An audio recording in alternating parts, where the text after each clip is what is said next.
Bonjour tout le monde, mon nom est Raed El Ferjani, je suis agent d'échange de connaissances et de mobilisation autochtone au Centre de foresterie des Laurentides et j'animerai ce webinaire. Avant de laisser la parole au présentateur de la conférencière, voici quelques consignes d'usage. Au bas de votre écran, veuillez fermer votre caméra si ce n'est déjà fait. Pour activer la boîte de chat, cliquez sur l'icône bulle en bas à droite. La période de questions se fera à la fin de la présentation. Finalement, j'aimerais mentionner que le webinaire est enregistré. Je laisse maintenant la parole à mon collègue Mathieu Bergeron, directeur de la division planification, partenariat et opération au Centre de foresterie des Laurentides. Bien, bonjour, merci Raed. Bien, bienvenue à ce quatrième webinaire là, de la 38e saison des colloques là, du Service canadien des forêts et du Centre de foresterie des Laurentides. La conférence d'aujourd'hui s'intitule Technologie et données en conservation, expérience de conservation de la nature Canada. C'est avec plaisir que je vous présente la conférencière Marie-Michelle Rousseau-Claire. Marie-Michelle est titulaire d'un baccalauréat en biologie, d'une maîtrise en montage et gestion de projets en aménagement du territoire, de même que d'un diplôme d'études supérieures spécialisées en gestion et développement durable. Forte d'un peu plus de 15 ans d'expérience dans l'élaboration et la promotion des meilleures pratiques en matière de programmes de conservation, Marie-Michelle est actuellement responsable de développer les orientations de conservation pour Conservation de la nature Canada en fonction des meilleurs systèmes et connaissances disponibles. Son travail vise également à assurer que Conservation de la nature Canada tire parti de la technologie de conservation pour optimiser les résultats de conservation. Son parcours lui a permis d'acquérir des connaissances et expériences uniques pour devenir une leader de premier rang en conservation des milieux naturels au pays. Je vous souhaite un bon colloque. Je laisse maintenant la parole à Marie-Michel. Excellent. Merci à la fois Raël et Mathieu. C'est un plaisir d'être avec vous aujourd'hui. C'est toujours un peu drôle d'entendre son pedigree, puis d'être ici. Je vais le mentionner. Je ne suis pas une experte, si vous l'avez entendu, le pedigree, je ne suis pas une experte des données, de la technologie. J'essaie d'en optimiser l'utilisation, l'application, et un peu comme le pouvoir. C'est un peu comme ça que j'aime ça. Avant de commencer, moi, j'aime toujours savoir qui est mon public cible. Donc, si jamais ça vous intéresse de mettre dans votre chat, quel domaine vous représentez? Êtes-vous des chercheurs, des gens qui sont en application au niveau municipal, au niveau provincial? Vous venez d'organismes de conservation? J'ai regardé rapidement la liste des participants. Puis, de mon côté, je suis heureuse de savoir que j'ai plein de gens à qui je ne connais pas encore. Donc, ça m'intéresse de savoir un peu de quel domaine vous venez toujours utile pour moi au cours de la présentation. Donc, je vois le chat, donc je n'hésite pas à m'indiquer vos affiliations ou secteurs d'activité. Donc, c'est ça, je l'ai mentionné, je suis pas, moi, personnellement, je ne suis pas une experte des technologies, je ne suis pas une experte des données. En fait, je vois ça défile un peu. Probablement que vous, en ce moment, vous générez des données, vous passez votre quotidien à les manipuler ou à les utiliser. Je vais mentionner que dans cette présentation-là et en fait, les outils dont je vais vous présenter aujourd'hui, contribués par bon nombre d'experts et de chercheurs. Je vais en mentionner quelques-uns parce que c'est vraiment important pour moi de reconnaître leur contribution. Dans notre équipe spécifique à conservation de la nature, il y a Dr. Richard Schuster, Dr. Aaron Jacob, tous deux spécialistes à la fois en planification de la conservation et en connectivité particulièrement, mais aussi avec l'Université de Carleton, vous allez voir en particulier un projet dont je vais vous parler qui vient énormément en étroite collaboration avec eux, donc Dr. Joe Bennett et Dr. Jeffrey Hansen qui ont contribué énormément aux technologies et données dont je vais vous parler. Donc, pour moi, c'est important de mentionner ça dès le départ. Puis merci de mentionner d'où vous venez, là, c'est super intéressant. Je vois qu'il y a un public assez large, puis vous allez voir, la présentation est assez vraiment basée sur notre application des données et des technologies, mais aussi sur celles qu'on a contribué à créer. Avant de commencer, je veux m'assurer que tout le monde sait qui est et que fait Conservation de la nature Canada. Donc, non seulement nous sommes le plus grand ONG environnemental au pays, mais ce qu'on cherche à faire, puis c'est important pour moi de le situer parce que ça teint un peu notre approche par rapport à l'utilisation des technologies et des données, ce qu'on cherche à faire, c'est vraiment créer et soutenir des paysages résilients à l'échelle du pays. Okay? Donc, pour s'assurer que autant la nature et que ses avantages à la population puissent perdurer dans le temps, donc peu importe les différents facteurs de dégradation. Donc, retenez ça, qu'on cherche à créer des paysages résilients à l'échelle du pays. C'est vraiment l'échelle un peu à laquelle Conservation de la Nature Canada travaille. On n'est pas spécifique. Je sais qu'ici, l'hôte de la conférence est vraiment le centre de la foresterie. Donc, on n'est pas...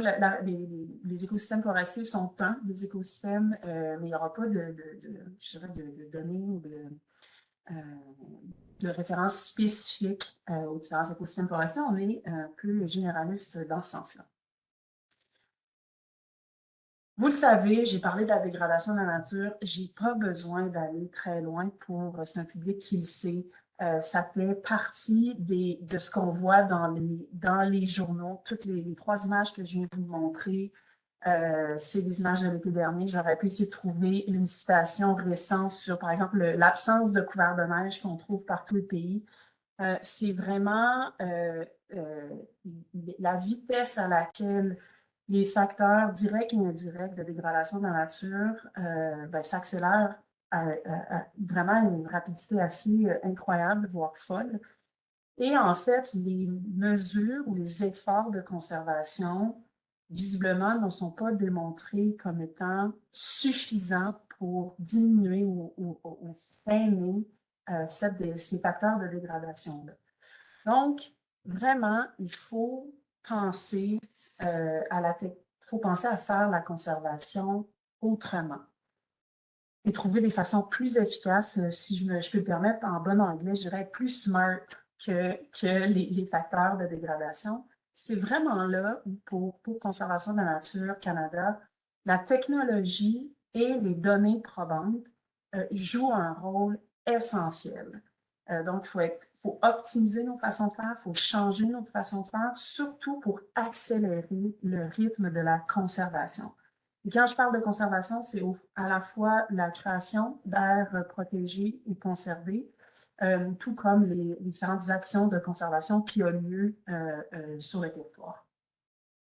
Puis nous, on voit notre rôle un peu sur 2 plans. J'ai mis en bas ici l'image en termes autant d'être une organisation qui fait un meilleur usage des technologies disponibles ou des avancées technologiques.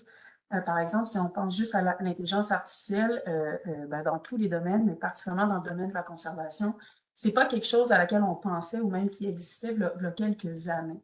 Okay? Donc, c'est important d'être un meilleur consommateur ou utilisateur des avancées technologiques. Mais comme en étant chef de file en conservation, on essaie de jouer vraiment un rôle d'innovation et de création pour développer des outils qui vont permettre à l'ensemble de l'industrie de la conservation eux autres aussi contribuer à accélérer le rythme de la conservation. Aujourd'hui, je vais vous partager un peu 4 exemples concrets qui vont un peu mélanger ces 2 concepts-là.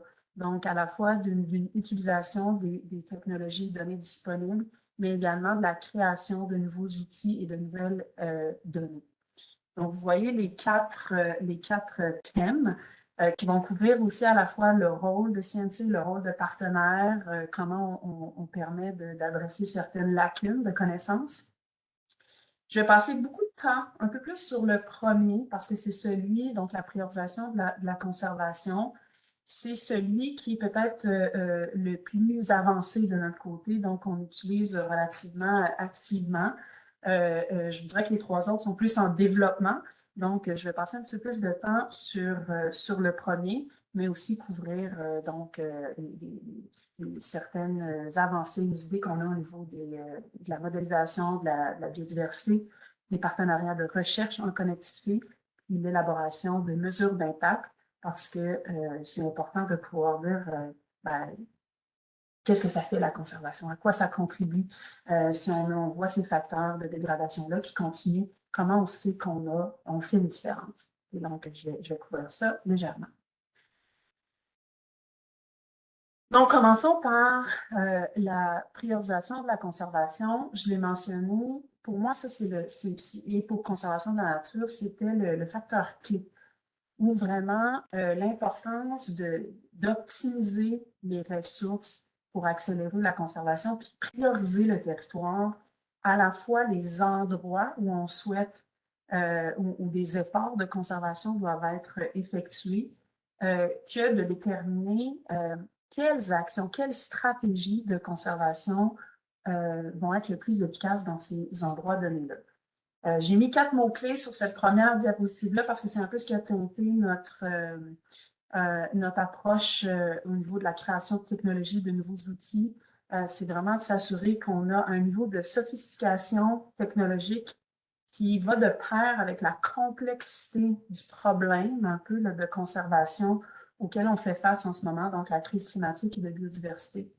On veut que ce soit quelque chose de fluide, donc je suis certaine que vous vous souvenez d'une époque où on est dans une rencontre, puis on dit, bon, je vais vous revenir dans un mois, on va aller faire des analyses, puis on va revenir.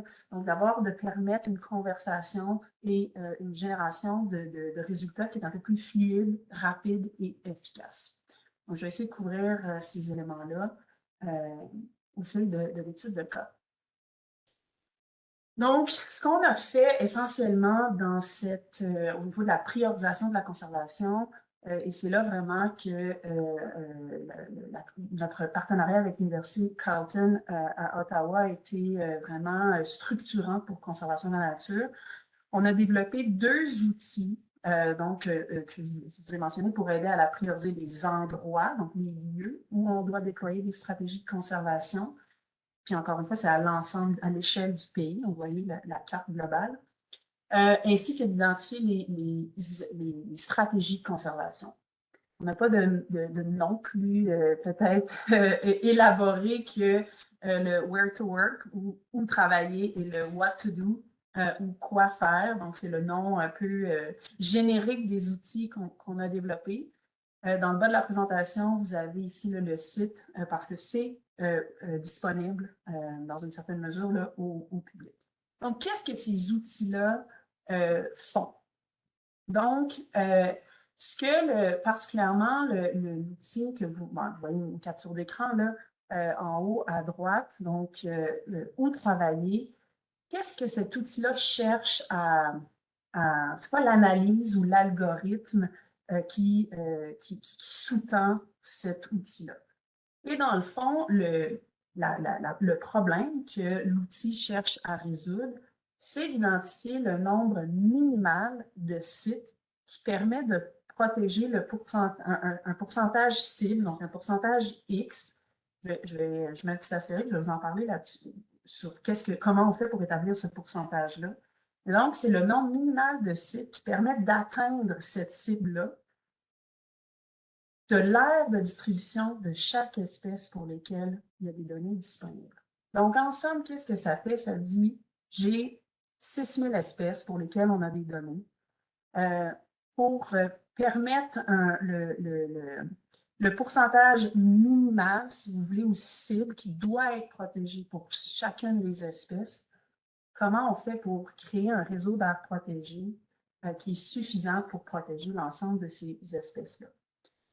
Le pourcentage cible, on peut jouer avec. On peut dire, on veut protéger 10 20 30 ou on peut, donc selon les analyses, selon les cas en particulier, et ça génère une carte un peu comme vous voyez à gauche. Et vous voyez le mot, on appelle ça des aires prioritaires optimales. Puis je veux insister sur le mot optimal parce que ces outils-là génèrent des analyses ou des scénarios qui sont des outils d'aide à la décision. Donc, évidemment, si vous regardez, c'est à petite échelle, là, mais si vous voyez, c'est plus visible dans le secteur de Toronto. Donc, c'est comme si on disait, il faut acheter, il faut protéger Toronto. Donc, ça, c'est le côté optimal. Mais qu'est-ce que ça veut dire? Ça veut dire que cette région-là possède des habitats essentiels, et non pas au sens légal du terme, mais des habitats critiques pour les différentes espèces. Donc, c'est quand même intéressant de savoir que selon les pourcentages de l'aire de distribution de chacune des espèces qu'on cherche à protéger, il y a des endroits auxquels on ne pense peut-être pas qui feraient partie de la solution optimale. Est-ce qu'un organisme comme Conservation de la nature ou d'autres vont établir des aires protégées au centre-ville de nos grandes villes? C'est là que le deuxième outil de qu'est-ce qu'on doit faire vient intéressant, que ce soit par l'établissement de politiques ou par exemple la restauration. C'est là que l'ensemble des outils en conservation, donc pas juste l'établissement d'aires protégées et de d'autres actions, peuvent rentrer en ligne de compte. L'analyse qui a été faite, vous voyez, j'ai mis la source en bas. Ça a été fait, cette carte a été générée en fonction des seuils minimaux qui ont été établis là, dans l'article de Hansen en 2020. Ces outils-là, pour ceux qui sont intéressés, sont basés sur Prioritizer et utilisent un code de données ouvertes. Et nous-mêmes, l'adaptation de ce code-là sera en données ouvertes. Et de même, là, si vous cliquez sur éventuellement quand vous aurez la présentation, parce que oui, vous aurez la présentation, du moins par le YouTube ou par Raed, vous pouvez cliquer sur le lien, puis accéder à la page et utiliser les outils vraiment de votre côté avec le territoire qui vous intéresse et les différents seuils ou les différents critères qui vous intéressent. Je vais vous montrer un peu un résultat de ce que ça fait, ces outils-là, un petit peu plus en dynamique. Mais avant, je veux passer un petit concept sur la planification systématique de la conservation. Et certains d'entre vous, ça va être des concepts super familiers. D'autres, vous allez dire, mais qu'est-ce que ça mange un peu en hiver? Donc, je vais y aller de façon assez générale, juste pour vous assurer de comprendre comment ces analyses-là sont effectuées. Et c'est basé sur un principe qu'on appelle le principe de CARE, C-A-R-E, en anglais, CARE Principles. Et ça vise à faire 4 choses. Donc, si vous imaginez le territoire étant quelque chose de pixelisé ou des polygones, ces sites minimaux-là, donc la quantité minimale de sites qu'on cherche à protéger, on va s'assurer que ce soit le plus connecté possible. Donc, c'est la connectivité un enjeu très important pour la conservation. Donc, on va s'assurer que l'ensemble, dans le fond, des caractéristiques écologiques nécessaires soient connectées. Évidemment, je l'ai un peu mentionné, on veut s'assurer que ces seuils minimaux-là soient rencontrés. Donc, c'est ce qu'on appelle au niveau, là, on va avoir des quantités ou des superficies qui sont adéquates pour l'ensemble des espèces ou des caractéristiques écologiques qui font partie de l'analyse. On veut que la solution soit représentative des caractéristiques écologiques. Donc, ici, c'est un exemple marin là, que Mark Sand a créé. Si on voit l'animation, on comprend l'animation, on dit, ben, parfois, même si elles sont plus rares ou elles sont très localisées comme espèce ou comme caractéristique, ici, je pointe l'exemple de la tortue, elles doivent faire partie également de la solution. Et donc, c'est au niveau de la représentativité des caractéristiques écologiques. Et au niveau de l'efficience ou l'efficacité, sont utilisés dans la littérature de façon interchangeable. Ici, l'objectif, c'est dans le fond, de minimiser les conflits. Donc, la solution doit être optimale aussi pour les gens. Donc, éviter les conflits au niveau des usages parce qu'on est conscient que les gens utilisent le territoire. Donc, ça, c'est un peu la façon dont l'algorithme cherche à créer la solution. C'est vraiment en utilisant ces 4 principes-là. Et vous pouvez imaginer, si je reviens à la carte précédente là, avec les points bleus, la solution optimale, c'est que ça a été appliqué, on a appliqué ces concepts-là pour identifier ou recommander un peu une solution. Je ne le répéterai jamais assez, ce sont des outils d'aide à la décision. C'est pas, à la fin, il y a différents autres contextes et facteurs, notamment, par exemple, Raed, tu mentionnais une fonction en lien avec les communautés autochtones. Par exemple, tout ce qui est les connaissances traditionnelles ne sont pas intégrées dans l'analyse. Donc, c'est vraiment une vision sur les sciences pures, si je peux me permettre. Donc ici, évidemment, il y a d'autres critères qui entrent en ligne de compte au niveau vraiment là, de la prise de décision par les décideurs. Revenons à notre outil. Bon, donc je l'ai mentionné, cherche à trouver le plus petit nombre de sites possibles. Et spécifiquement dans le cas de conservation de la nature, on a établi des objectifs au niveau des habitats pour les espèces. Okay? Mais ce que l'outil fait également, c'est qu'il considère d'autres facteurs. Donc, en plus des 4 lettres dont je vous ai mentionné, si toute chose étant égale, donc s'il y a 2 polygones ou 2 carrés sur 2 pixels sur la carte qui permettent d'atteindre le même objectif au niveau de la protection des seuils minimaux pour les espèces, il va favoriser une série d'autres facteurs. Par exemple, la séquestration de carbone, on va aller pour celui qui est le plus optimal, que ce soit l'accès à la nature, l'approvisionnement en eau douce, éviter les pressions humaines. Donc, évidemment, on va favoriser d'autres facteurs si deux ondes sont égales. Ces facteurs-là, ceux que vous voyez à l'écran, sont propres à la Conservation de la nature Canada. C'est l'algorithme qu'on a choisi, mais c'est basé, l'outil peut être adapté selon les différents besoins. Les objectifs peuvent être adaptés également en termes de seuil minimal à atteindre pour chacune des espèces.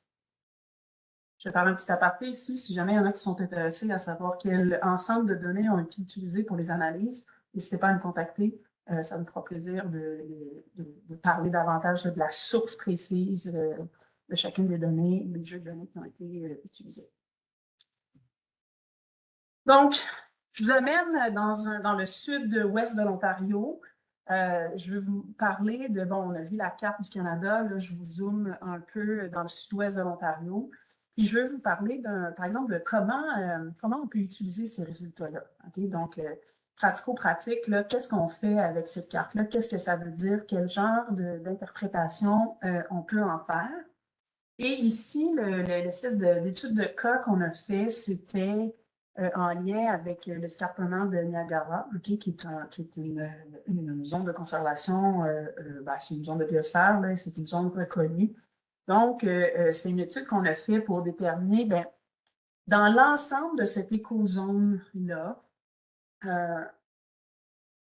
où se situe l'escarpement en termes de protection, en termes de priorisation du territoire par rapport à d'autres, et le but étant d'aider Conservation de la nature et d'autres partenaires à prendre des décisions sur où déployer nos efforts, quelle stratégie déployer, parce qu'on sait les ressources sont limitées, et je vous dirais particulièrement dans le sud de l'Ontario, où on sait par exemple, le coût des terres est excessivement élevé. Donc ici, la première étape, c'est d'identifier les sites prioritaires en fonction des caractéristiques que je vous ai mentionnées dans la diapositive précédente. Donc ici, un petit survol des résultats. Okay? Donc, la zone de l'escarpement, donc ce qui est en noir, représente 1,6 % de l'écozone. Okay? Là, je montre à l'écran que la portion, c'est l'écozone des prairies mixtes. Je vous montre uniquement la portion de l'Ontario, mais elle s'étend aussi jusqu'au Québec. Donc, la zone noire représente 1,6 % de l'écozone. La quantité d'air protégé à l'intérieur de l'ensemble de l'écozone correspond à 2,6 %.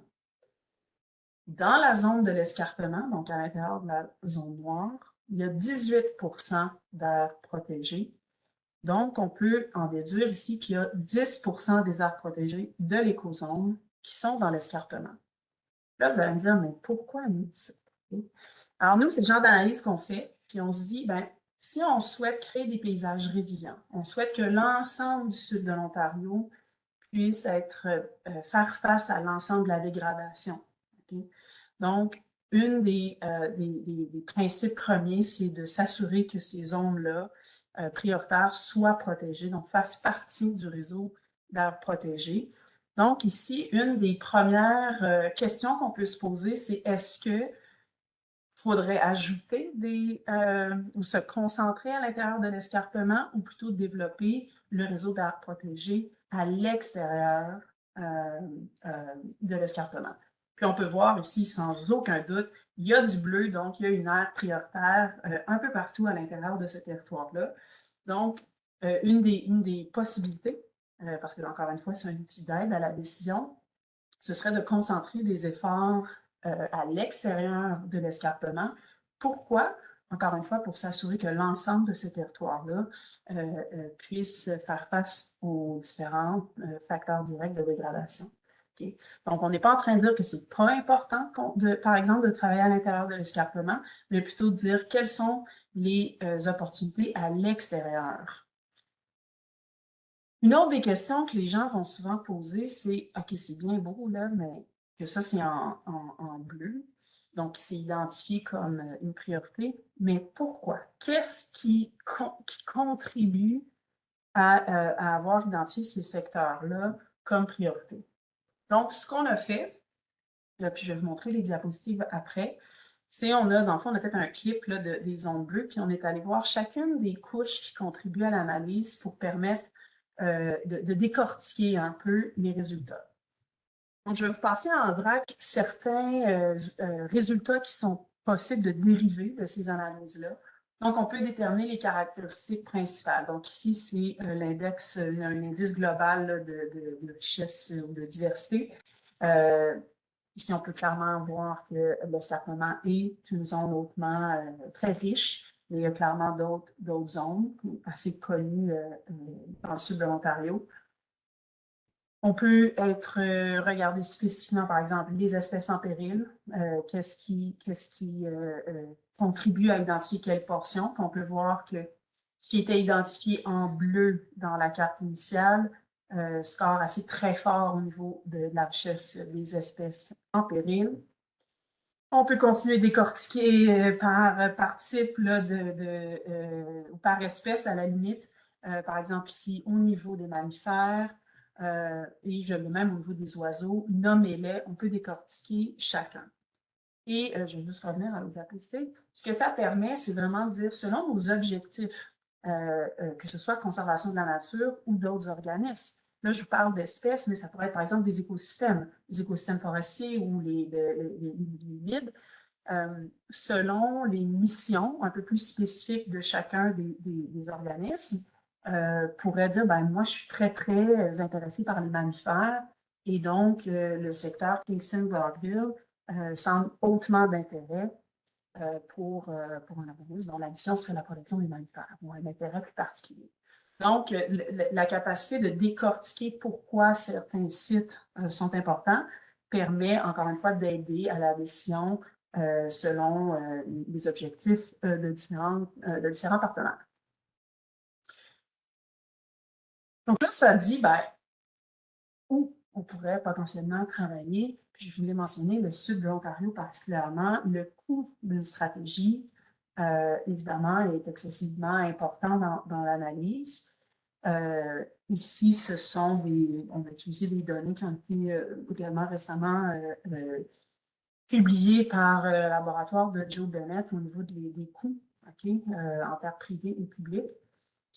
Puis, c'est de dire, ben, justement, je vous parlais, peut-être que certaines zones ici sont plus identifiées comme importantes, mais il y a un coût associé à ça. Quand on se pose la question, comment être le plus optimal pour accélérer la conservation, ce sont des analyses importantes. Ici, pour ceux qui génèrent ce genre de données-là ou travaillent à développer un peu des données au niveau économique ou socio-économique, un des grands défis, c'est qu'elles sont souvent à l'échelle municipale ou locale et qu'arrimer l'ensemble de ces données-là à l'échelle canadienne est en fait un défi. Donc, pour des organismes comme nous, avoir des données qui sont adaptables à différentes échelles est vraiment essentiel. Ici, c'est bien, on avait des données pour le cas présent. Donc, c'est pour ça que j'ai choisi cette étude de colloque. Ça, c'est un peu les produits que l'outil Where to Work ou Où travailler peuvent être générés. Maintenant, je vais vous montrer rapidement un peu un produit de l'analyse de quoi faire. Okay? Je vais vous l'expliquer. Et ici, j'ai remarqué, j'en profite pour remercier notre ancien collègue Jason Beaulieu, j'ai vu qu'il était là, qui a participé à la création, entre autres, de cet outil et cartographie-là. Donc là, on s'en va vraiment ailleurs, on est en Côte-Nord, donc dans le coin de Bécomo. Mais ce deuxième outil-là regarde vraiment plus à un niveau local, pour se dire, j'ai différentes parcelles, j'ai différentes possibilités de conservation de projets. Je peux en faire l'acquisition, je peux en faire la gestion, on peut en faire de la restauration. Évidemment, ces activités-là ont des coûts. On peut donc prioriser le territoire en fonction de différents paramètres. Et vous voyez, il y a différents résultats qui peuvent nous aider à dire, ben, quand c'est en vert, ça peut être un lot, par exemple, qui est considéré comme à la fois une priorité, les menaces sont plus faibles, mais par contre, c'est en termes de coût, c'est plus réaliste pour l'organisme. Donc, on permet de vraiment raffiner en termes des stratégies de conservation. Et ici, de mémoire, c'était une analyse au niveau de l'acquisition, de la protection, mais le même genre d'exercice peut être fait au niveau de la restauration. Encore une fois, j'en profite ici. Si vous travaillez dans à générer des données en restauration, c'est un défi, en termes de mesurer soit les coûts de certaines activités de restauration, mais aussi mesurer l'impact des activités de restauration. Donc, ça fait le tour du premier. En résumé, il y a 2 outils qui sont disponibles on peut utiliser à l'échelle du Canada. Vous pouvez ajouter vos propres données. Il y a des données qui sont disponibles et permettent de faire 2 types d'analyses, donc un peu identifier les sites prioritaires selon vos objectifs et ensuite de déterminer en fonction du coût et du budget que chacun a, quelles sont les meilleures stratégies de conservation à déployer. Je l'amène dans un autre domaine, qui est au niveau de je dirais, d'adresser certaines lacunes de connaissances. Donc, évidemment, ces analyses-là que je viens de vous parler sont basées sur les données disponibles. Puis on sait tous, les données, on peut toujours les améliorer. Et beaucoup des données de biodiversité, c'est soit sur l'aire de distribution, on utilise soit les occurrences, donc les observations précises de différentes sources, que ce soit par exemple le CDPNQ ou encore iNaturalist ou eBird. Mais évidemment, une absence de données ou d'occurrence n'indique pas nécessairement une absence d'espèces. Donc, il y a une certaine incertitude parfois qui vient avec certains jeux de données. Et on essaie un peu de régler ou d'adresser nos propres lacunes. Et ça, c'est un exemple de projet sur lequel on travaille pour améliorer les données disponibles et un peu gérer la question de l'incertitude. Donc, un exemple très précis de modélisation de la répartition des espèces. L'espèce en soi n'est pas tant importante ici, c'est une espèce d'actée. Ce que vous voyez actuellement les petits points mauves, ce sont évidemment les occurrences officiellement documentées qui sont présentes. Est-ce que ça correspond on a les données sur l'habitat, donc l'aire de répartition, mais c'est quoi la prédiction ou la prédictibilité de la répartition officielle de l'espèce où on peut trouver l'espèce? Alors, non seulement on combine, par exemple, les occurrences, mais jumelées à des données, par exemple, de température, d'élévation, d'aire de répartition, d'écosystème, il y a une panoplie de données qui va là-dedans. On est capable de générer des modèles qui vont permettre de dire où se trouve la probabilité de retrouver l'espèce dans certains territoires. Ici, j'attire votre attention sur les 2 cercles rouges qui viennent d'apparaître. Si on se base uniquement sur les occurrences, on voit par exemple dans le secteur de Gaspésie, de l'ensemble des Maritimes, en soi, il y a peu d'observations. Par contre, le modèle nous indique, selon différents paramètres, donc par exemple élévation de température et type d'écosystème, qu'en fait, dans ce secteur-là, la probabilité d'occurrence est pratiquement aussi élevée à certains endroits que dans le sud du Québec et le sud-est, le sud de l'Ontario, finalement. Donc, si on utilise ces données-là dans les outils dont je vous ai parlé précédemment, c'est une façon d'améliorer la précision des analyses sur les données. Évidemment, quelqu'un pourrait dire, oui, mais comment on fait pour vérifier ça? Bien, une application directe chez nous, c'est par exemple soit de cibler des inventaires très précis sur certaines espèces où on voit on veut valider le modèle en soi. La participation citoyenne, la science citoyenne est vraiment une très belle façon de cibler, par exemple, à la Conservation de la Nature du Canada, on fait un BioBlitz. Donc, au mois d'août, on invite les gens à aller faire différents inventaires ou observations et de les documenter. On peut cibler certains secteurs à travers le pays. On veut inciter les gens à participer à ce BioBlitz-là. Et ici, pour cette espèce-là en particulier, ce serait un beau cas où on peut inviter les gens de la Gaspésie à aller faire des inventaires. Ce qui est fantastique avec ce genre de modélisation-là, c'est que si on faisait les inventaires terrain, vraiment avec quelqu'un, les 2 pieds sur le terrain, sur l'ensemble de l'aire de répartition, ben, on n'y arriverait pas. C'est une tâche colossale.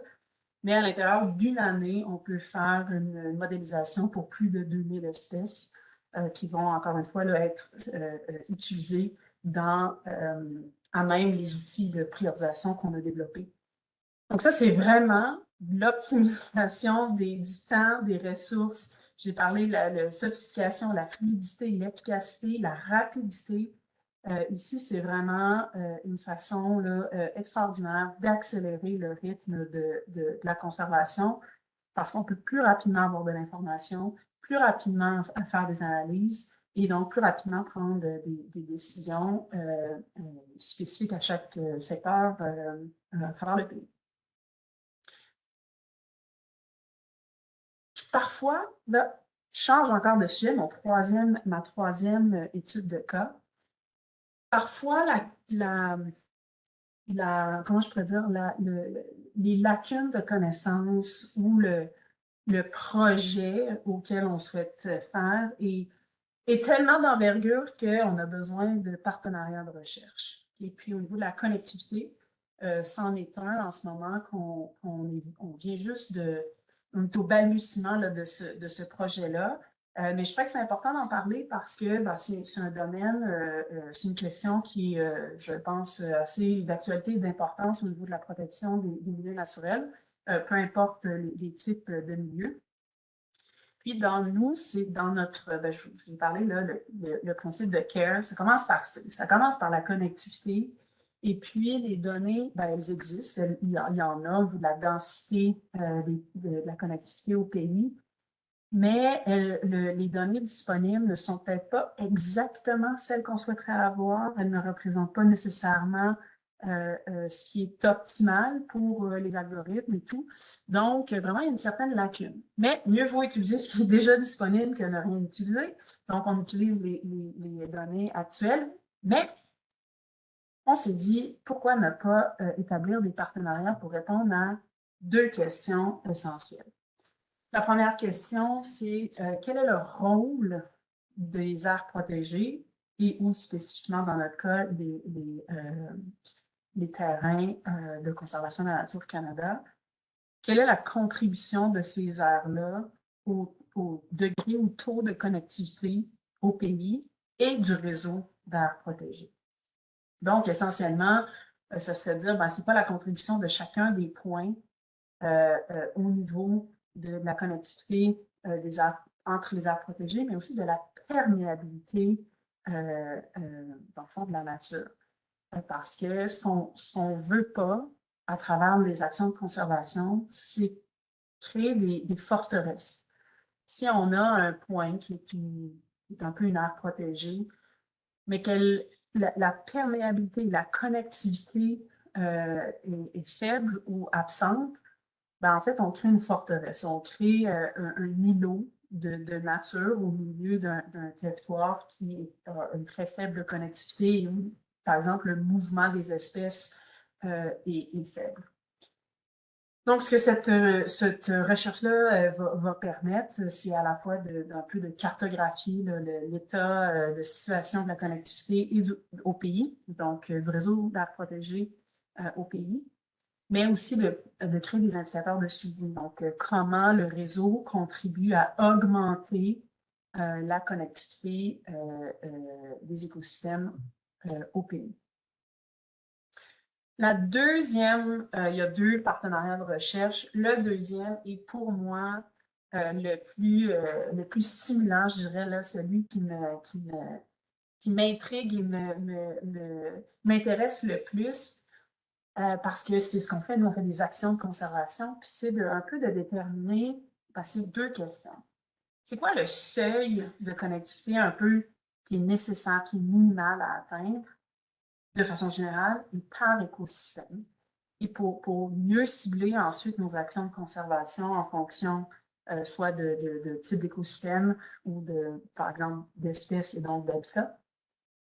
Comme deuxième question, c'est quelles actions contribuent le plus et nuisent le plus? Encore une fois, selon les échelles à laquelle on travaille, selon les types d'écosystèmes ou même la faisabilité de ces actions-là. Je vous dis, on travaille à l'échelle du pays, donc la recherche se fait également ici à très, très grande échelle. Et ce sera une approche par écozone qui sera effectuée. Donc, il y aura différentes études de cas à l'intérieur d'une même écozone pour établir ces seuils de connectivité-là, ainsi que documenter un peu les actions qui nuisent ou contribuent à ce taux, ce degré de connectivité-là. Mais une fois qu'on a déterminé l'analyse, donc si ma mémoire est bonne, il y aura 3 études de cas à l'intérieur des prairies.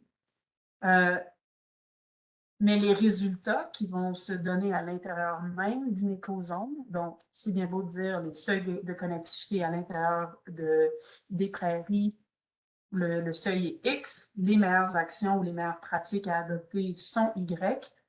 Jusqu'à quel point ces résultats-là sont généralisables à l'ensemble du pays ou de d'autres écozones. Donc, il y aura des études de cas à l'intérieur de 3 autres écozones. Essentiellement, les sites précis sont encore à déterminer de notre côté. Comme je vous dis, là, on est au début de ça. Mais pour déterminer si justement les résultats sont généralisables à travers le pays. Et vraiment, là, ça va nous permettre autant, la première étude, d'améliorer la priorisation au niveau de où travailler. Donc, quels sont les sites prioritaires, parce qu'on a un critère de connectivité.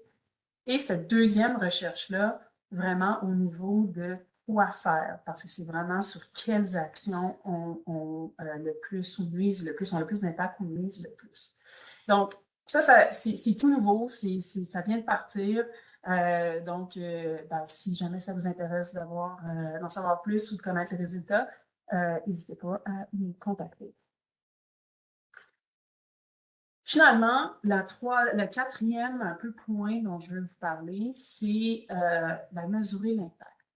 Je l'ai un peu mentionné précédemment, là, il y a certaines activités ou actions où c'est plus difficile de vraiment exprimer c'est quoi l'impact sur la nature, pour le bénéfice des gens. Puis on travaille à créer d'autres mesures d'impact qui permettent de mieux communiquer, de mieux exprimer les bienfaits des différentes actions de conservation. Puis le but, c'est d'aller au-delà des hectares protégés. On entend souvent parler de, bon, évidemment, les objectifs 30-30, et ils sont 100% valables, mais ils contribuent à quoi? Ça permet quoi? Et puis ça, je pense que s'il y a un travail à faire sur identifier des meilleures mesures, ou même le grand public peut comprendre l'impact de la conservation, les bénéfices pour eux, c'est vraiment un domaine de plus en plus important de générer des données dans ce sens-là.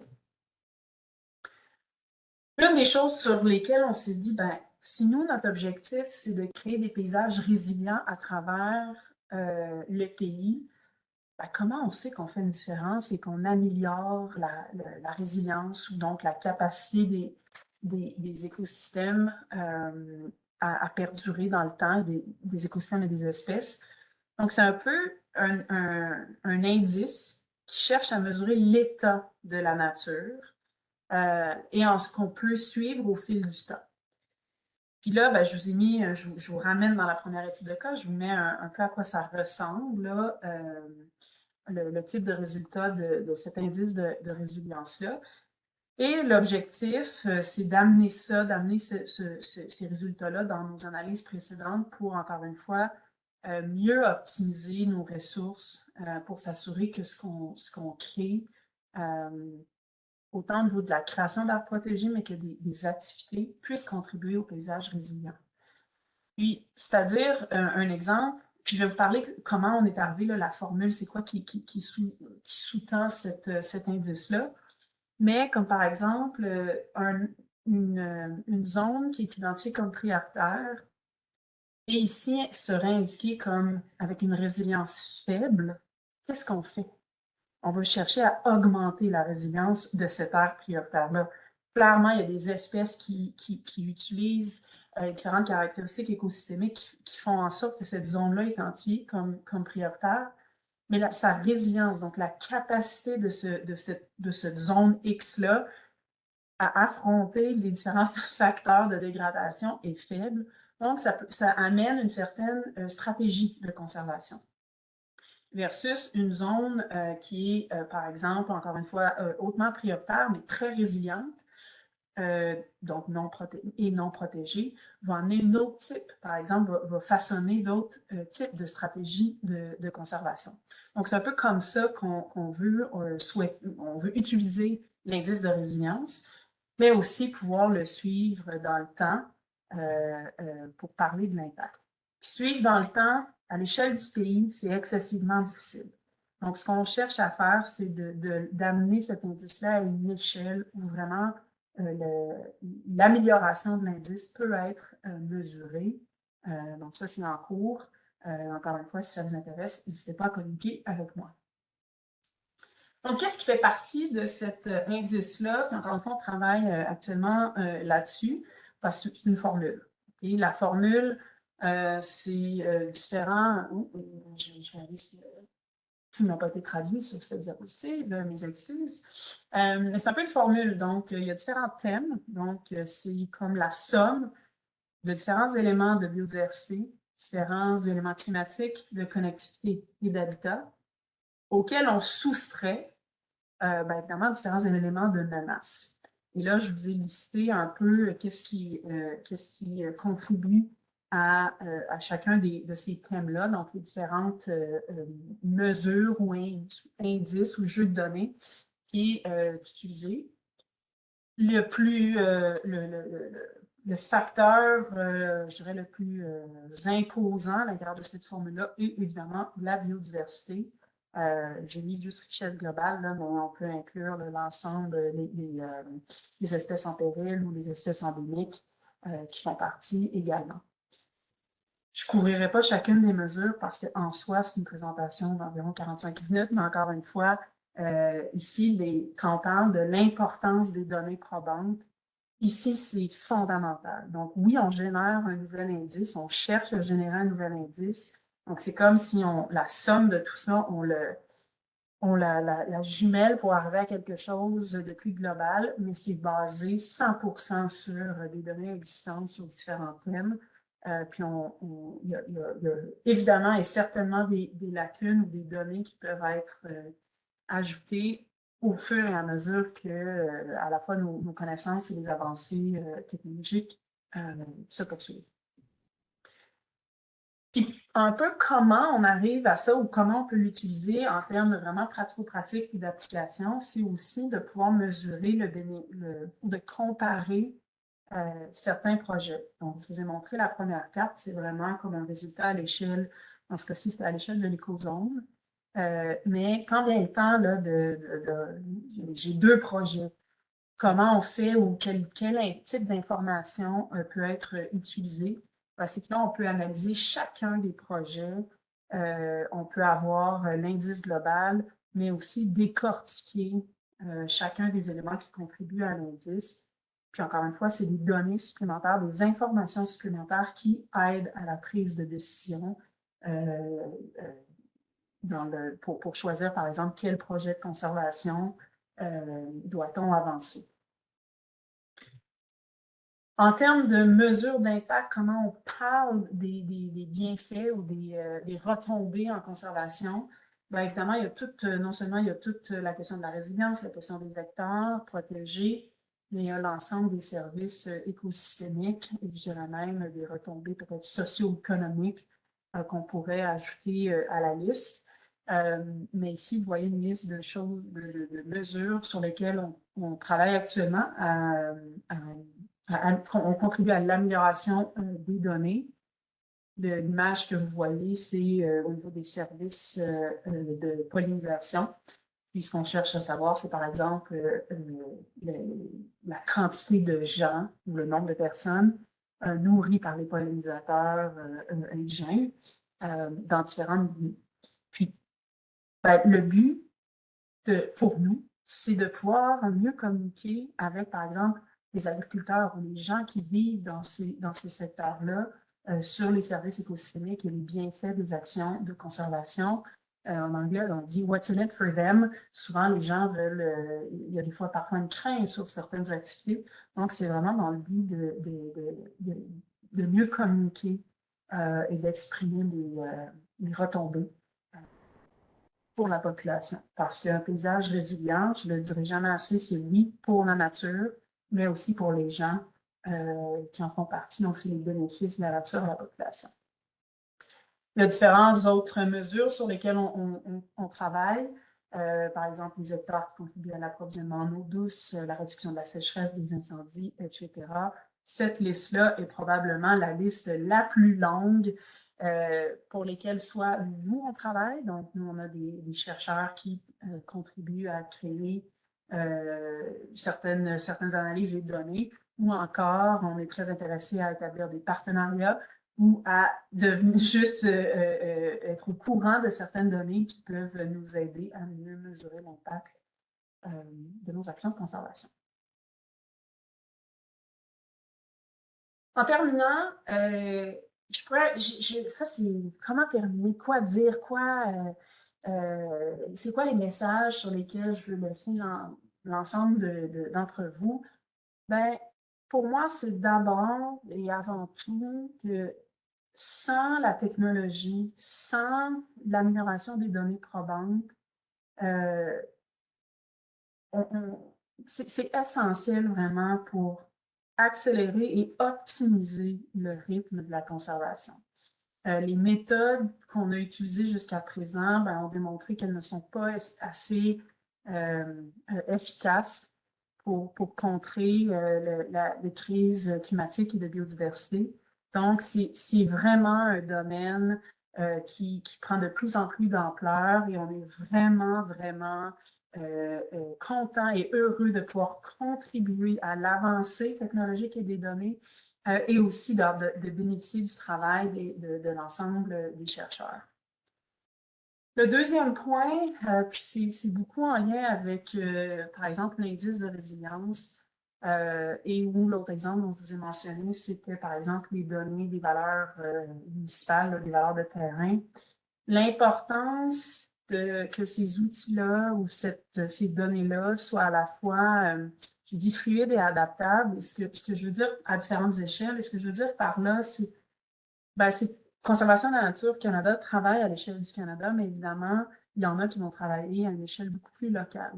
Et de s'assurer que les outils et les données puissent être modulés selon les différentes échelles. Puis on pense parfois que c'est le cas, mais ce n'est pas toujours. Il y a encore excessivement de travail sur aligner, par exemple, les différentes chaînes de données ou s'assurer qu'une donnée qui est disponible à un secteur, à un endroit du pays est également disponible ailleurs.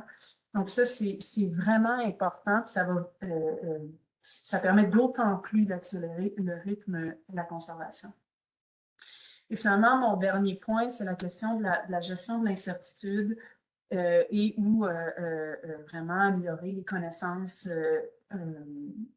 pour répondre à certaines lacunes qui sont identifiées.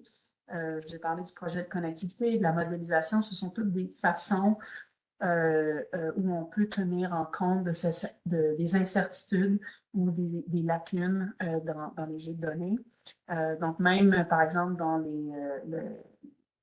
les codes ou la façon dont les deux outils de priorisation dont je vous ai mentionnés ont été basés, même l'algorithme ou le code qui a été utilisé prend en compte une certaine portion de la gestion de l'incertitude. Et c'est essentiel parce que les données sont celles qu'elles sont et les résultats sont aussi bons que les données qui sont utilisées. Donc, ça, c'est ce qui fait le tour de la présentation. Je pense que je suis dans les temps.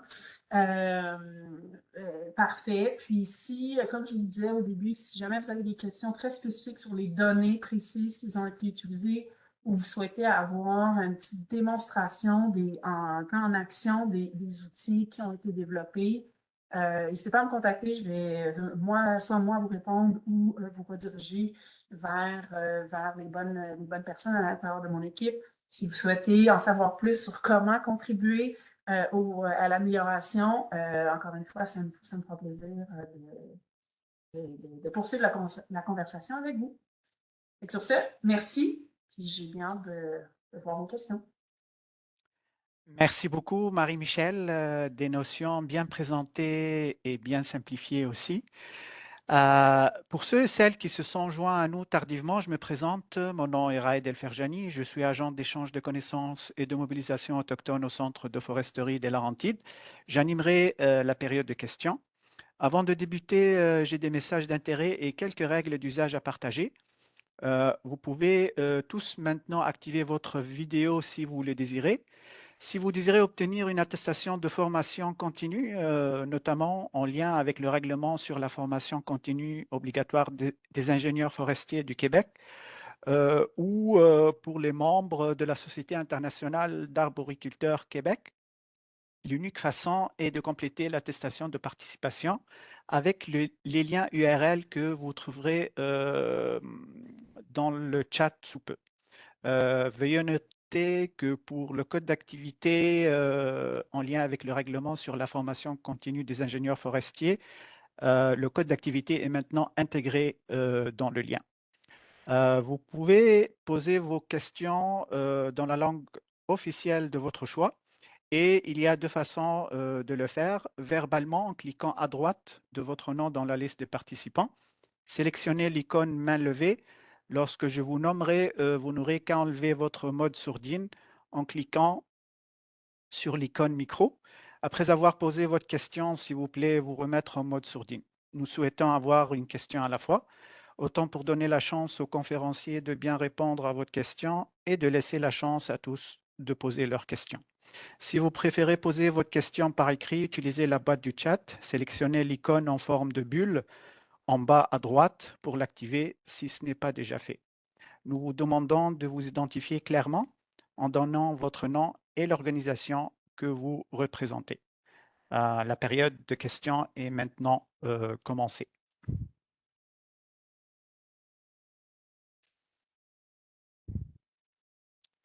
J'ai une question de Philippe Lamarre. Philippe, vous pouvez activer le son et poser votre question.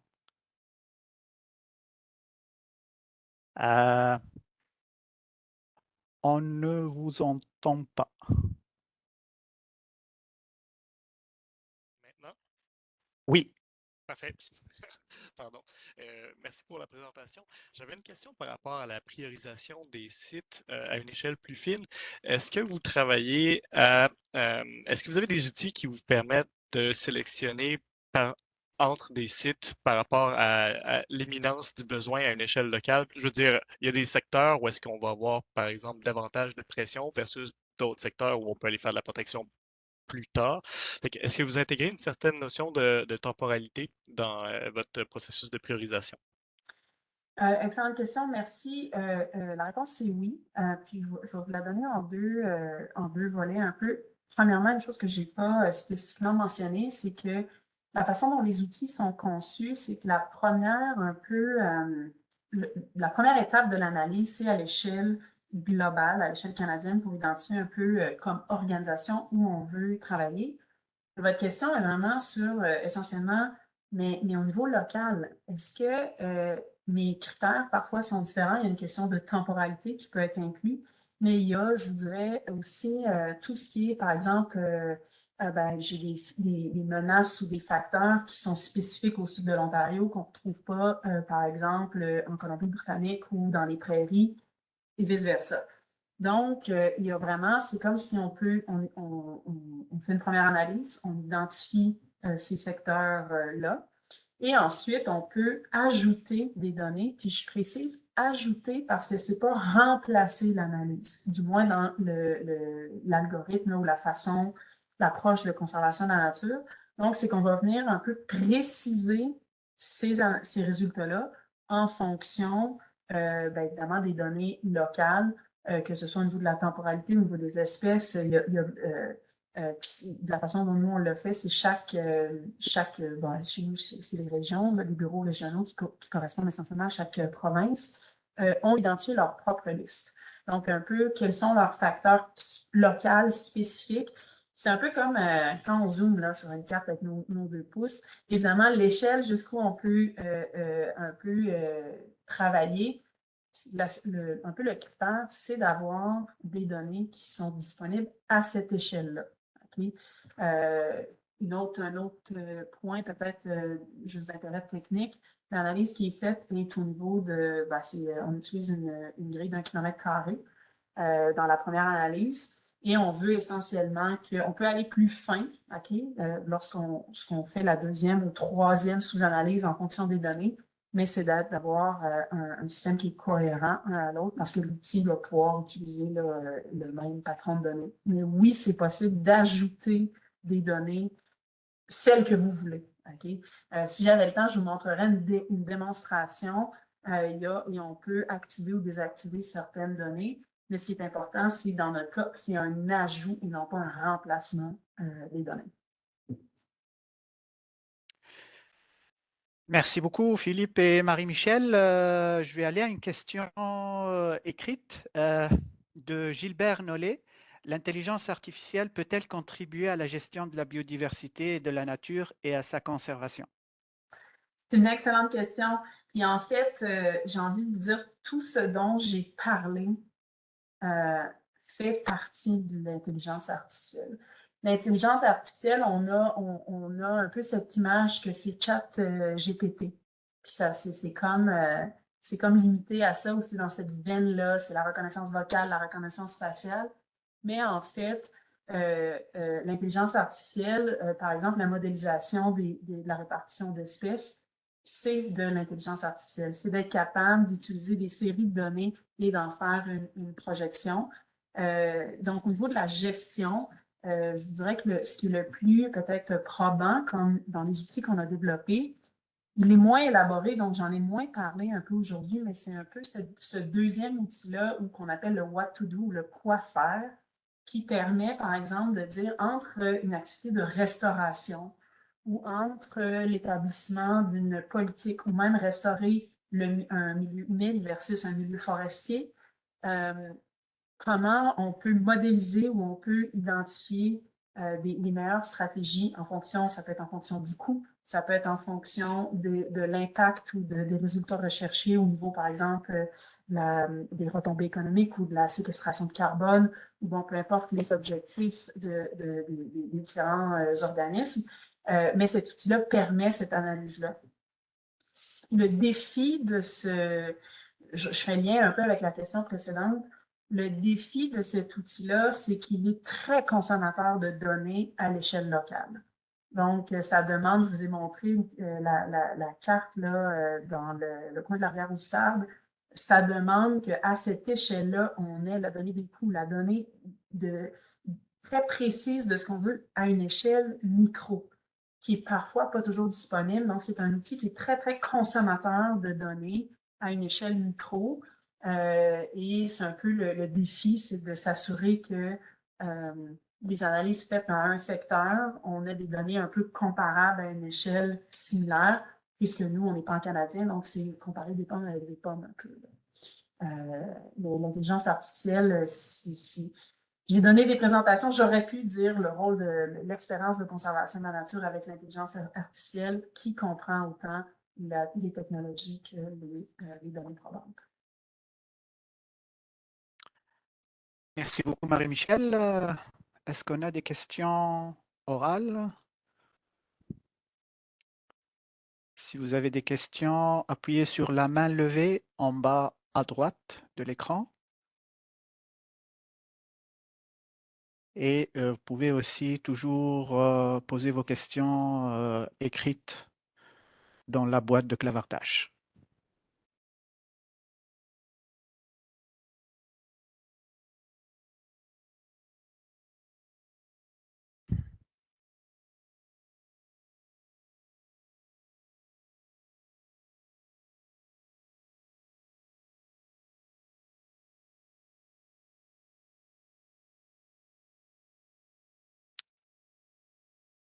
Je vois le petit doigt de Philippe. Salut. Oui, s'il n'y a pas d'autres personnes qui se présentent, il n'y a pas de problème, Philippe. Vous pouvez toujours poser la question. Oui. Merci. Dans le réseau NatureServe, moi, je travaille pour un centre de données sur la conservation. Puis, parmi les données avec lesquelles on travaille avec la qualité des occurrences. Puis, on utilise aussi le terme synonyme de la viabilité des occurrences. Puis, est-ce que c'est une donnée avec laquelle vous avez déjà jonglé? C'est une excellente question, pas à ma connaissance, mais c'est possible dans ce sens que moi, je suis à un niveau plutôt macro, donc au niveau vraiment de mes analyses, de ceux qui font des analyses de données, mais c'est pas un terme qui m'a été communiqué, donc en fait, ça m'intéresse de savoir. Puis assurément, ce qui m'intéresse beaucoup, c'est quand je mentionne la gestion de l'incertitude. Je trouve ça très intéressant le point que vous soulevez, je pense, la viabilité des occurrences Oui. que vous avez mentionnées. Effectivement, c'est un peu jusqu'à quel point on a une fiabilité ou des données utilisées. Tout ce qui aide à la gestion de l'incertitude est intéressant pour nous. Soit on peut communiquer après ou quoi que ce soit, mais oui, c'est absolument d'intérêt. OK, parfait. Je me posais la question parce que dans le fond, le Canada est rempli de plusieurs centres de données sur la conservation qui produisent cette information-là. Fait que peut-être que ça serait d'intérêt pour vous. Tout à fait, puis c'est un bon point. C'est une réalité. Il y a différents centres de données, il y a NatureServe. C'est toujours quelle est la source qu'on devrait utiliser demeure toujours la question. Exactement, c'est assez difficile. Puis c'est pour ça, même en lien avec votre question précédente, la beauté de pouvoir ajouter des données, de préciser. C'est en fait, par exemple, si notre point de départ, c'est vraiment un exemple, on utilise les données de NatureServe à travers le pays. Là, on veut zoomer au Québec, on peut superposer les données spécifiques du CDPNQ, par exemple, pour voir à quel point l'analyse est similaire ou différente. Donc, ça, c'est une des façons, ce qui ne touche pas nécessairement à la question de la viabilité des occurrences, là, mais en termes parfois de disparité ou de différentes façons de suivre les espèces ou les données. C'est une des façons qu'on a trouvées pour pouvoir un peu combiner certaines sources. Merci beaucoup, Marie-Michel. On a une question de Jason Beaulieu. À vous la parole, Jason. Oui, bonjour, Marie-Michel. Est-ce que c'est possible de nous donner un peu plus d'infos sur comment accéder l'outil site, puis comment accéder la plateforme? Puis je l'ai déjà vu dans le passé, mais ce serait intéressant pour les autres de peut-être voir, avoir accès aux liens, peut-être dans le chat, ou on nous parler de comment on peut s'en servir. Puis aussi, comment on accède toutes les données déjà prêtes à utiliser. Très bonne question, merci. Allô, Jason. Je l'ai souligné, mais Jason en particulier a contribué, entre autres, à beaucoup de ce que je vous ai présenté. C'est pour ça qu'il me suggère de vous partager certaines informations. Puis, j'ai mis le lien dans le chat sur le site. Donc, Je vais essayer de voir si je peux rapidement partager ou départager et repartager mon écran pour vous montrer rapidement le site et ses fonctionnalités.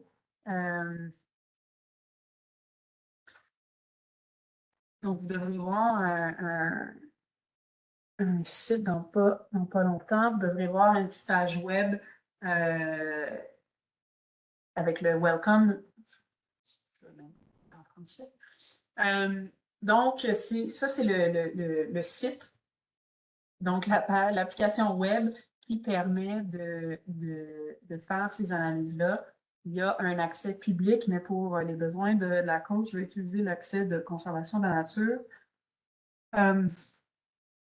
Donc, si on clique, par exemple, puis pourquoi j'utilise le site de conservation de la nature, c'est qu'il y a des projets préconçus là, pour des fins de démonstration que je peux utiliser. Je vais utiliser le même secteur, donc le sud-ouest de l'Ontario.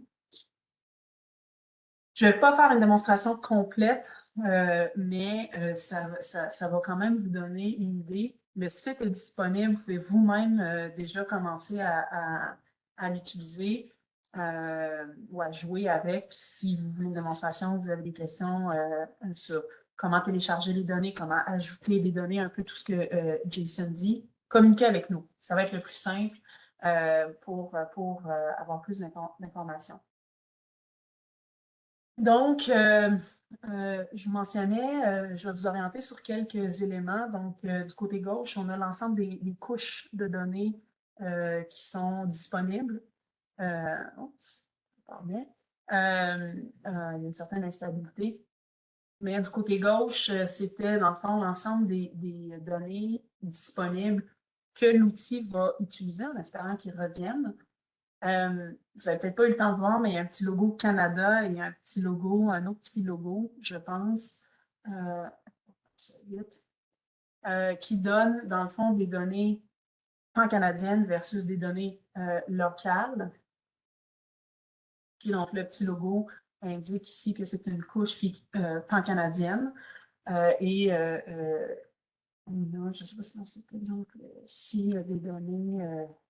Vous voyez ici, indique qu'on a des données plus régionales qui ont été appliquées à ce secteur-là. Je ne suis pas prête à vous faire une démo, mais on va essayer de faire ça rapidement. Donc ici, ce qu'on voit, c'est de mémoire, c'est les aires protégées ainsi que l'aire de répartition de la couleuvre Massissauga. Du côté droit, c'est un peu l'analyse, ce qu'on cherche à faire. Le pourcentage le seuil minimal de protection qu'on veut établir pour ces espèces-là, ainsi que pour l'ensemble des espèces. Donc, on peut jouer avec ces seuils minimaux-là. On peut le faire pour une seule espèce, où on peut dire, ben, je ne veux pas celle-ci, on l'enlève, ainsi qu'une panoplie d'autres critères. En analyse. Peu importe là, les objectifs qui ont été mis en temps réel, ça vous montre ici en rouge, dans ce sous-secteur-là, les zones rouges correspondent aux zones prioritaires rencontrant l'ensemble très instable aujourd'hui, mais qui démontrent qui rencontrent l'ensemble des critères qui ont été paramétrés. Visiblement, ce n'est pas une journée pour une démonstration, mais ça vous donne un survol rapide. Il y a différentes fonctionnalités. Puis si jamais le lien, pour une raison quelconque, ne fonctionne pas, encore une fois, écrivez-moi, jouez avec, puis on fera quelque chose d'un peu plus interactif. Je l'ai déjà utilisé plusieurs fois, puis il est très stable quand on n'est pas en connexion sur Teams. Oui, quand on n'est pas en présentation, il est stable, mais là, mon ordinateur a un peu de misère. Mais vous voyez, même en quelques secondes, il y a eu une analyse. C'est là, pour moi, comme non-expert, vraiment, là, je suis comme, wow! Avant, nos équipes nous disaient, excuse-moi, je vais te revenir dans 2 semaines avec une analyse. Là, il y avait comme, tu sais, ça prenait un temps assez long pour faire toutes ces analyses géomatiques-là. Aujourd'hui, on a mis l'effort sur créer des outils qui sont excessivement rapides et efficaces pour qu'à même une conversation, on puisse tester différents paramètres et vraiment pouvoir discuter des résultats un peu en temps réel. Moi, c'est ce que je trouve le plus vraiment incroyable du pouvoir de ces outils-là, c'est vraiment d'accélérer le rythme de la conservation, mais de la conversation autour de ça. On a une question, Marie-Michel, écrite de Gilbert Nollet. L'objectif de conservation de la biodiversité de 30% du territoire canadien est-il toujours d'actualité et réalisable? Ah, c'est une très bonne question. Est-ce qu'il est toujours d'actualité? 100%. Je vous donne, ça c'est mon opinion très personnelle. Je pense que, puis il y a même certaines écoles de pensée qui voudraient c'est pas assez. Pour vous donner une idée, certaines analyses démontrent qu'au minimum, ben, ça ne rencontre pas le niveau adéquat, donc les seuils minimaux. Au niveau optimal, purement peut-être, mais au niveau réaliste, peut-être pas. Mais est-ce que c'est toujours pertinent? Peut-être même faudrait l'élever, qui sait. Mais est-ce que se donner des objectifs, ben d'un, ça donne une cible très précise, ça permet à l'ensemble des gens de travailler par un objectif commun. Donc, pour moi, avoir une cible, c'est très pertinent. Je voudrais que les autres cibles aussi, donc les cibles, par exemple, de restauration, sont tout aussi pertinentes et il faut vraiment travailler en ce sens-là. Est-ce que c'est réaliste? Est-ce qu'on va y arriver? Je vous dirais que c'est d'où l'importance d'accélérer, de trouver des façons d'accélérer et d'optimiser nos façons de faire, parce que si on continue de travailler comme on l'a toujours fait, peut-être que ça va être ardu. Donc, c'est d'être plus efficace dans la rapidité à laquelle on est capable de prendre des décisions, où les sites sont pertinents à la conservation. Donc, c'est d'où l'importance de la technologie et des données probantes. Puis je pense qu'avec les avancées qui sont faites, moi, je suis confiante puis je suis optimiste qu'on est capable de trouver des solutions, de penser différemment pour y arriver. Merci beaucoup. Est-ce qu'on a des questions orales?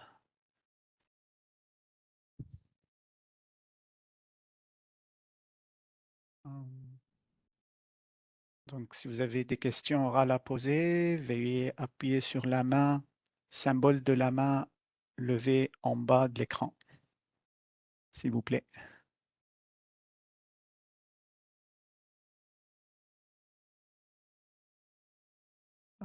Je vois qu'il n'y a pas de questions. Il nous reste un peu de temps. Moi, j'ai une petite question d'ordre général, Marie-Michel. Tout à l'heure, vous avez parlé de la connectivité et puis le besoin de partenariat de recherche, de partenariat avec la recherche. Comment est-ce que la recherche pourrait être utile dans ce contexte-là? Est-ce que c'est par l'accès aux données? Est-ce que c'est par d'autres avantages?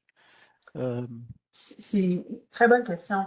Puis je vais juste vous ramener peut-être, juste mettre cette image-là pour vous soutenir.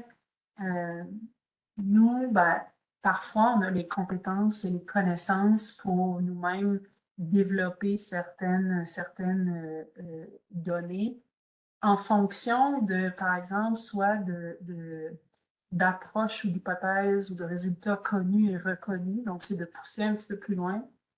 Les partenariats de recherche viennent vraiment combler des lacunes de connaissances, raffiner et répondre à des questions que nous ou d'autres organismes de conservation ont. Ici, par exemple, en termes de quelles sont les actions à prioriser qui vont avoir un impact, je dirais, optimal ou le plus grand impact possible sur la connectivité. C'est une question qui, au-delà de conservation de la nature et de nos compétences et connaissances, puis c'est là qu'on se dit, il y a des gens dont c'est le domaine de recherche, ce sont les experts. Donc, c'est pas juste ici de faire une modélisation puis de coder différentes données. C'est vraiment, il y a des hypothèses, des méthodes à utiliser et le rôle de la recherche est excessivement important dans la recherche appliquée ici. Que ce soit la connectivité ou ça peut être, par exemple, les pressions, les différentes pressions humaines, ça pourrait être sur certains habitats, différentes espèces. Donc, les possibilités sont sont pratiquement infinies, là. Mais nous, dans ce type de recherche-là, on cherche à avoir le plus possible. Je ne dis pas que les recherches locales ne sont pas possibles, au contraire, là, il y en a. On parlait de la différence entre les données pan-canadiennes et les données locales. Les deux sont nécessaires. Mais ce genre de recherche-là, vraiment, au niveau pan-canadien, pour s'assurer que c'est réplicable, c'est généralisable, c'est tout aussi important pour peut-être à prioriser dans certains cas. Super, merci beaucoup. Philippe, une dernière question? Je m'excuse de monopoliser le micro. Non, c'est plus par rapport au temps, là. On doit finir dans à peu près 5 minutes. Parfait, Donc, je serai il y succinct. a le temps, là. Oui. Je suis impressionné de la vitesse d'opération de l'outil, c'est impressionnant. Je sais que là-dedans, il y a quand même beaucoup de données, puis ces données-là ont l'air de produire des portraits qui sont quand même pas mal spatialement explicites. Par contre, toutes ces données-là, quand elles sont rentrées dans le modèle, elles ont quand même une certaine pondération, fait que ça te fait sortir des priorités qui est basée un peu sur ton choix de valeur ou sur ce que toi, tu as décidé de faire passer en premier. Fait que, tu sais, le mapping qui est fourni par l'outil, il représente un certain volet stratégique ou un certain choix de valeur qui a été fait par le passé. Fait que, en ce moment, on se pose des questions sur nos populations. On a un très bon mapping au Québec avec le CDPNQ, mais là, on peut se demander, est-ce qu'on va sauver la prochaine qui va disparaître ou est-ce qu'on s'en va sauver la meilleure? Fait que, tu sais, on peut avoir le même mapping, mais regarder les résultats de façon complètement opposée sur ce qu'on va prioriser. Fait que, est-ce que de votre côté, vous avez poussé un volet qui était plus stratégique ou, dans le fond, de façon à regarder ces données-là de façon un peu plus cohérente et uniforme, indépendamment de l'échelle à laquelle vous travaillez? Tout à fait, vraiment bonne question. Puis l'outil est fait justement parce qu'on sait que certains utilisateurs n'ont pas les mêmes priorités que nous, donc il y a cette possibilité de jouer avec le poids de certains critères. Pour l'instant, l'algorithme, je vais dire de base, tous les critères sont égaux. Donc, il n'y a pas un qui favorise l'autre. Là où il y a un poids plus grand, c'est évidemment sur le nombre de variables à l'intérieur d'un même thème. Donc, par exemple, la biodiversité est comme très représentée parce qu'il y a énormément de jeux de données qui contribuent à ça versus peut-être justement la connectivité où il n'y a qu'un seul jeu de données. Donc, ça, c'est une des façons, mais oui, je dirais un peu de notre côté, on n'a pas 100% terminé, évidemment, les analyses puis comme les ajustements, mais on pourrait décider qu'on donne un poids beaucoup plus grand sur tout ce qui est intact. On pourrait décider de mettre un poids surtout sur, puisque j'ai encore la diapositive, surtout sur tout ce qui est autres facteurs à considérer. Okay? Donc, évidemment, on cherche les sites minimaux en termes d'habitat. On pourrait dire, nous, là, c'est le carbone qui est le plus important. On pourrait déterminer, non, nous, c'est l'approvisionnement en eau douce. Donc, on va mettre un poids, toute chose étant égale, on priorise ça, mais avec un poids plus ou moins selon certains facteurs. C'est possible. En ce moment, ils sont tous considérés comme égaux dans l'algorithme de base, je dirais. Est-ce que vous allez prendre une position par rapport à une sélection de critères ou une pondération? Parce que ça, c'est quand même la partie compromettante où il faut se mouiller. Oui, c'est la question, je voudrais surtout au niveau de la création de l'indice de résilience, qui est la pondération. Il y a encore, je dirais, on est encore en recherche, en discussion, en analyse sur est-ce qu'on doit tous les considérer égaux? Est-ce qu'on doit? Donc, il y a différentes façons. Puis, quelles sont comme les conséquences ou qu'est-ce qu'un résultat voudrait dire par rapport à l'autre pour expliquer cette stratégie-là? Est-ce qu'on souhaite que l'indice soit modulable selon le poids de chacun? C'est toutes des questions 100% valables. Au niveau de la priorisation, le choix qui a été fait actuellement, je ne dis pas que c'est pas changeable, mais ils sont tous considérés égaux. Ça a été de juste par le nombre de données dans un même thème qui contribue au poids de ce thème-là. Merci, c'était pas une question facile. Non, mais c'est une très bonne question parce que c'est ça, c'est qu'est-ce que ça veut dire, puis qu'est-ce que le résultat veut dire pour Conservation de la nature Canada versus un autre groupe. ils ont des missions différentes, des objectifs différents. Donc, c'est de façon générale, l'approche, c'est d'essayer d'être, somme toute, le plus neutre dans les analyses possibles. Ouais. Très bonne question, merci. Merci beaucoup, Marie-Michel. On arrive pas mal à la fin de la période des questions et la fin de ce colloque. Et avant de terminer, j'aimerais remercier encore Marie-Michel pour cette excellente présentation, technologie et données en conservation, expérience de conservation de la nature Canada. Je vous invite au prochain colloque qui aura lieu dans 2 semaines, le 22 février 2024. Et qui s'intitule Alternatives de valorisation des surplus de copeaux pour la production de bioproduits et de bioénergie. Le conférencier sera Monsieur Ahmed Kouba, professeur à l'Université du Québec en Abitibi-Témiscamingue. Je vous invite également à surveiller notre fil Twitter et LinkedIn pour en savoir plus. Merci de votre participation et bon après-midi. Au revoir. Merci à tous. Au revoir.